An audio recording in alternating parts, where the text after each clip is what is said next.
O MXRF11 é o maior fundo imobiliário da Bolsa. Ele tem mais de 1 milhão de cotistas, mas a verdade é que de um ano para cá suas cotas caem cerca de 12%. E pela primeira vez em muito tempo, esse fundo passou a ser negociado com uma relação de preço por valor patrimonial inferior a 1. E muitos se perguntam, será que então chegou o momento de investir, de montar uma posição no MXRF11? Bom, nesse vídeo a gente vai tentar te ajudar a responder essa pergunta, primeiro explicando tudo o que está acontecendo com esse fundo e depois conectando com a importância de ter uma estratégia de investimento. A gente vai te mostrar o que a gente está fazendo aqui no Clube do Valor. E quem vai ganhar tudo isso é o Filipão, meu sócio. Felipe, bola contigo. Você que está assistindo o vídeo, comenta aqui se você é cotista ou não do MXRF11.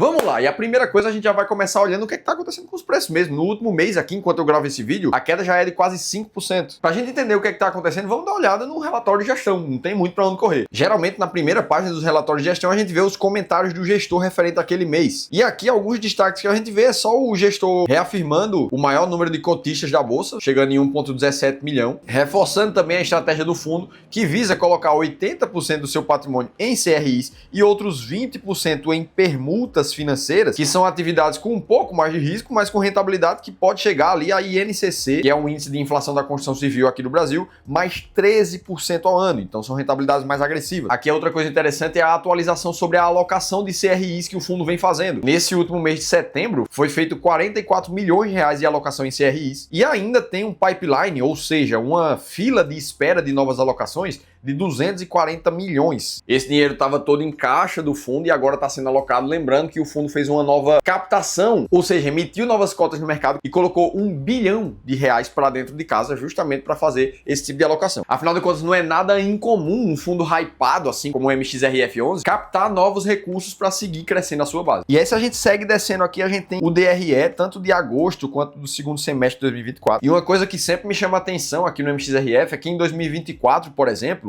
apesar do resultado do fundo ter sido de 270 milhões de reais, a distribuição de rendimento foi de 271 milhões. Ou seja, ele está seguindo um padrão de distribuir um pouco a mais do que ele gera de resultado. Isso aqui consome reserva e é insustentável. É o mesmo parâmetro do que aconteceu nos últimos 12 meses. Normalmente, isso é uma tentativa do gestor de não precisar reduzir a distribuição de dividendos, mesmo quando ele precisaria fazer isso. Não é um problema grave, porque não é uma distribuição muito acima do resultado, mas é uma coisa para a gente ligar um sinal amarelo. Já aqui embaixo é apresentada a curva de rentabilidade dos últimos meses, comparando ali o valor de mercado da cota mais os rendimentos dos fundos imobiliários, que estaria aqui superando o IFIX de janeiro de 2023 até agora. Agora, o mais legal mesmo é a gente olhar uma curva de rentabilidade mais longa. Se a gente puxa os últimos 10 anos, já colocando os dividendos, o que a gente vê é o MXRF um pouco acima do IFIX nessa janela, com rentabilidade de 132% contra 126%. Já aqui abaixo a gente vê a composição do portfólio do fundo nesse momento, onde 22% do último relatório ainda está em caixa, justamente por causa da oferta que a gente recém falou, 63% está alocado em CRIs e de permuta financeira a gente está com 4%, sendo quase 10% aqui de outros fundos imobiliários. E aí, analisando a rentabilidade média dessa carteira, a gente vê CDI mais 2 e IPCA mais 8. Uma outra coisa muito legal que os fundos têm trazido é essa famosa taxa de sensibilidade ao preço do retorno dos fundos. Quanto mais caro você paga pela cota do mercado do fundo, por exemplo, se você comprar R$10, a expectativa de rentabilidade do dividendo é IPCA mais 9,5% para esse momento. Agora, se você paga 9,33 pela mesma cota do fundo, a expectativa seria de IPCA mais 11%. Olha a diferença que isso aqui faz.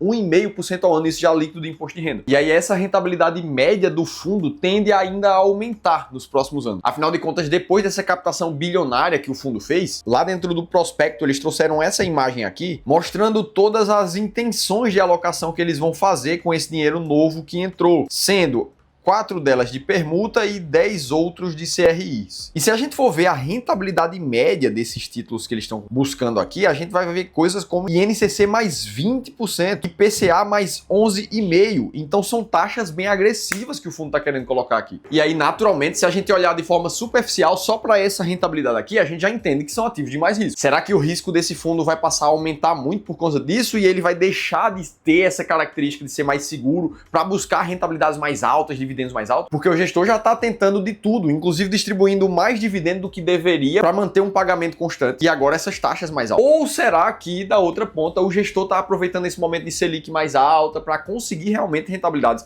mais altas e ainda assim seguras. O que será que vai acontecer? Vale a pena investir no MXRF agora? Bom, vamos responder isso aqui, mas a gente precisa lembrar que, como sendo um fundo de papel que investe majoritariamente em créditos, empresta dinheiro para outras pessoas para ganhar rentabilidade com isso, você que é cotista do MXRF11, você está pagando para o gestor fazer um bom trabalho dessa alocação de crédito. E não é barato não, é 0,9% ao ano de todo o seu patrimônio alocado só para isso. Que afinal de contas você também poderia investir em CRIs diretamente, sem precisar de um fundo imobiliário. Inclusive, eu vi uma carteira de investidor que faz isso semana passada aqui no Clube do Valor. Com um patrimônio já de mais de 15 milhões de reais, o que a gente viu foram vários CRIs e CRAs aqui na carteira, inclusive com rentabilidades interessantes, chegando a mais de 14%. Agora, justamente por isso, esses CRIs também têm um risco muito maior. Quando você vai fazer essa alocação diretamente, é preciso ter muito mais cautela de como é que você vai controlar esse risco. O que a gente faz aqui no Clube do Valor é ter uma área específica, com pessoas especializadas olhando só para o mercado de CRI, CRAs, debêntures, e aí daí a gente busca encontrar quais são os ativos com melhor relação risco-retorno. E aí a gente chega numa lista de CRI e CRAs aprovados pelo nosso time de gestão como essa, que inclusive alguns também têm rentabilidades altas, de PCA mais 7, PCA mais 9, além de uma lista de emissores bancários mais seguros também para investir, com o ok para um bom emissor, ou com o não ok para emissores muito arriscados também. Isso tudo só na parte de renda fixa, mas o principal